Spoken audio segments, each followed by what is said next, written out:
Alright guys, well we are now 2 days out from Stellar Blade, and the reviews are coming in, and the funny thing about the reviews is they're about what you would expect.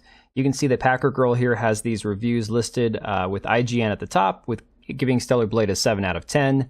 IGN Japan gives it 8 out of 10, IGN Italy 8.5, and then IGN Spain 9 out of 10. So based Spain, right? That's kind of what you can take away from this. Italy not too far behind. My people over there, they appreciate beauty. That being said, it is really funny because if you recall, IGN is the studio, well, sorry, not the studio, the media outlet that had the French affiliate, their French sister, website that was trashing Stellar Blade, talking about how the director was somebody who had never touched a woman in real life, never seen a real life woman, and then it came out that he had this beautiful wife and that she herself was an artist, and they had to print a retraction. It was pretty hilarious. So the reviews are actually better than you'd think they would be, especially from places like Kotaku of all places. However, you got to take these with the caveat that while they praise it, they definitely hold back and say, like, they'll praise one thing and say, oh no, the gameplay was great, or the action was great, or the models themselves are great, but they fell flat, but this was kind of janky, but there wasn't enough emotion in the voice acting. So, they're not going to come out and say the game was amazing, 10 out of 10. There's no way they could do that. But they are starting to, you can tell they're getting scared. They're getting afraid to call this game trash because they know it's not. The game is going to be out in 2 days. The embargo's up, so people can honestly talk about their time playing the game, give an honest review, and they cannot trash the game because they will be called out as the hypocrites that we all know them to be. But ironically, a few little excerpts from this Kotaku article of all places says, in many ways, Stellar Blade is awesome. The action's awesome, soundtrack's awesome, world is awesome. However, when you peel back the curtain in just a bit and peer behind all the flash and style, you find that Shift Up's character action game can also be quite tedious. Okay, I've heard games called tedious before. Honestly, you can take that with a grain of salt because somebody's going to find certain things tedious that somebody else finds to be mundane and lackadaisical, whatever. It's no big deal. So it says it's a game of dichotomies, one that's beautiful yet flat, enjoyable yet frustrating, vast yet shallow. The shallow word, I think, is thrown in there as a dig at the, possible sexualization, as they call it, of the protagonist, but we'll give them that. Fine. Maybe it's not the most in-depth story or whatever. There's a lot to love about Stellar Blade, but equally there's a lot to dislike, and after 30-ish hours of slashing and dashing as Eve, I came away from the game wishing it was more refined in some regards and more challenging in others. Okay, fair enough. The funny thing, though, is they do go down here and talk about the beautiful character models, that while they talk about how the voice acting, the characters themselves feel one-dimensional, the voice acting leaves a lot to be delivered, it does say there's real beauty to behold in Stellar Blade, especially in the character models and environmental details, because these characters are 2D are more 2D than 3D, metaphorically speaking. Interactions do come across as flat. So, again, we have to wait to see about that. It remains to be seen how emotionless or flat the characters honestly are.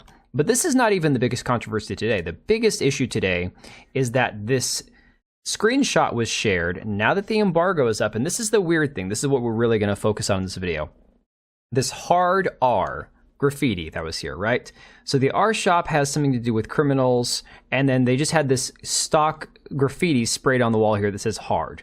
Now, first of all, I don't think that this is a big deal. I think it's honestly kind of funny, especially given the fact that these Korean developers most likely didn't honestly know what they were doing. This very much could have happened from just sheer lack of knowledge, but who knows? This ended up setting off this media storm, this blitz on Twitter where all these freaking journalists are all like, oh, look, now the chuds are going to be mad when they patch this out and they can't, use slang to say the N-word, all this other crap. So you got Gundam pointing out that today in stupid, people are offended by another nothing burger. And it's true. It's really true. That there are plenty of people, white, black, Mexican, Asian, that are all laughing about this going, hey, that's kind of funny. It's funny. It's unintentional. If it is intentional, maybe somebody would just try to sneak that in there. We've seen this in games before, where somebody tries to sneak something in and then they catch it and remove it later on. DOA Mamiji says social media has truly brain-rotted Americans. Real gamers would have fun and laughed and then moved on. And that's exactly my take on it. Whatever the situation that led up to this, just have a good laugh and move on. It's not that serious. Of all things to complain about, really, this is it. Yogensha on Twitter says, I hate how every media coming out today has to adhere to American cultural standards. Even a coincidentally placed sign is already too much, and no one outside of America gets to say if this is an actual issue or not. A Korean game has to censor itself because US people are soft. 110%. Again, why can't people just have a little chuckle and move on with their day? So, of course, you got Khalif Adams, who I call Queef Adams, because he really is not much more, he's no more useful to the internet than a queef. Says, surprised GG folks aren't throwing temper tantrums as we speak because this got patched out. Team, quote, don't change the original dev intent is in shambles. Happy to see some adults in the room, though, but still, how did they get through in the first place? Again, this is him saying, oh, look, the chuds are going to be upset now because either they no longer get their racist word and this has to be changed and it's all don't censor, don't change the original intent, or they have to admit that they're just racist and they enjoy this. Or it could just be that some of us say, hey, this is funny. It's an unintentional little nugget that you can chuckle at. But what we're really going to drill down to is this person, Lance McDonald, who goes by ManFightDragon on Twitter. I had no idea who this individual was before today. Turns out he is a Twitch streamer, okay? He's got like 24,000 followers on Twitch, which is no easy feat. Props to him. 4 or 5 years later, I have like 400 followers on Twitch, and I hate the platform, and I'm just ready for it to burn to the ground. I don't care. But IGN had this article ready to go about this racist language being removed, being patched out at 7 a.m. today. Coincidentally, this tweet here was tweeted at 7 a.m. when the media embargo, when the embargo on the game was lifted. So people started pointing out, wait a second, original tweet came out the exact time as the article. A little weird, right? You can see right here, the time matches up. 7 a.m. my time here, West Coast, 7 a.m. Originally posted, same time, same day. What is with that?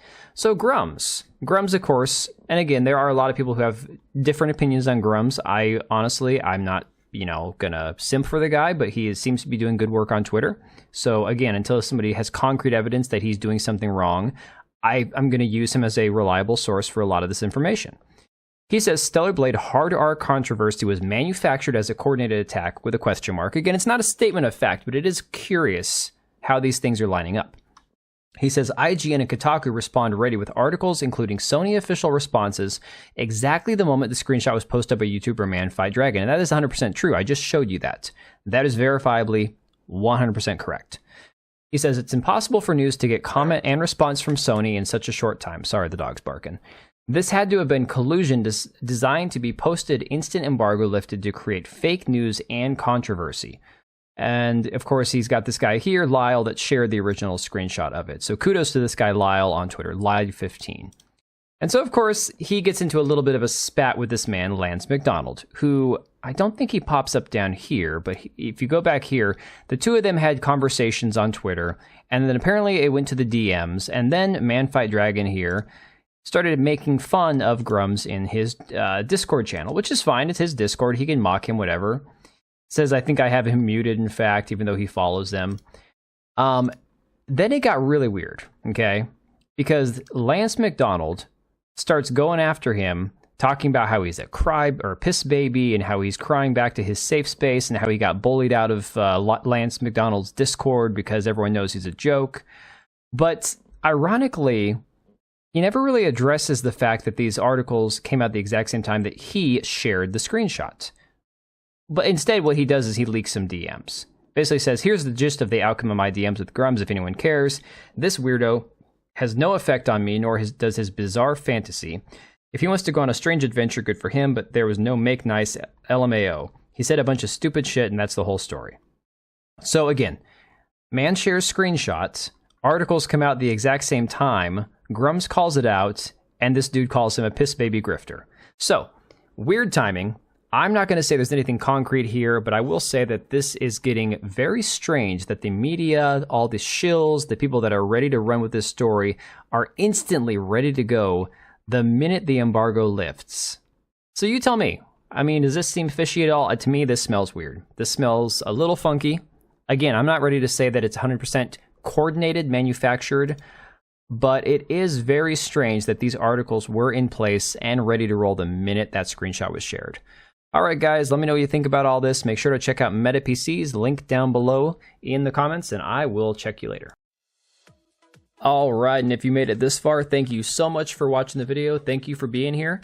I do have 2 channels, Minimal Effort Podcast as well as my gaming channel. I do have a Twitch and Kick for my gaming channel. We do live streams over there occasionally, maybe once a week. And then if you are in the market for a new PC, make sure to check out Meta PCs. Click the link I have down below. Use code TBO at checkout for a special discount. Thanks again for watching, and I will see you next time.